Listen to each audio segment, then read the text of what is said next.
هلا ذكرت يوما هلا تذكرت يوما سوف تدركه يوما ستلفظ فيه كل أنفاسي.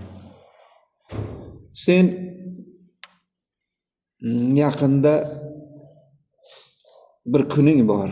Shu kuningda sen oxirgi nafasingni olib bo'lasan. Seni peshonangga rizqingga yozilgan so'nggi nafasingni olib bo'ladigan kunni eslab turasanmi deyapti shoir. Yawmar rahili anid dunya wa zinatiha yawmal firaqi shadidal basi. Dunyodan va uning ziynatlaridan ko'chib ketadigan ayriliq kunini, qiyinchilik kunini eslaysanmi? Va yawma tud'u fil qabri al-mudhihi wa qad raddi turabi bi aydihim va bil fa'si. Shunday bir kunki seni qabrga qo'yishadi. Mana qorong'u,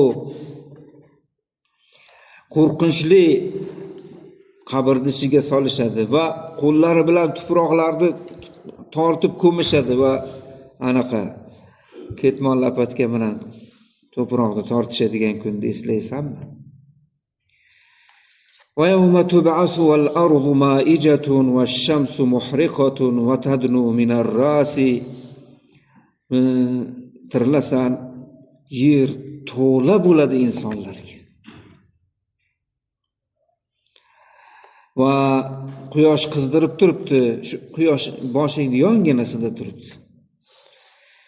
Va wan-nasu fi muntaha ju'in va atashin va fi humumin va ghammin va iflasi. Odamlar ochlik, chanqoq, terlagan, qo'rquv, g'am, tashvish bilan turgan bo'ladi hamma. Yalang'och ustida kiyim. Yafirru kullu imri'in min ghayrihi faraqan hal anta zakirun zaka al-yawmi am nasi. Har bir odam boshqasidan qochaveradi, mendan bir nima so'ramasin. Shu mendan bir nima so'rab qoladi.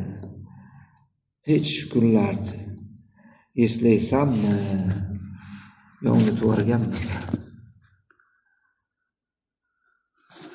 Shoirda she'r edi bu. Allah oxirgi kunimizni, oxiratimizni, dunyo va oxiratimizni chiroyli qilsin. O'tganlarimiz rahmatiga olsin. Mag'firat qilsin, bizani ham mag'firat qilsin. Qiyomatgacha keladigan avlodlarimiz islomda, e'tiqodda, taqvoda, Allohni tanishlikda peshqadamlar insonlardan bo'lsin. Sallallohu Muhammad va alihi rahmatiga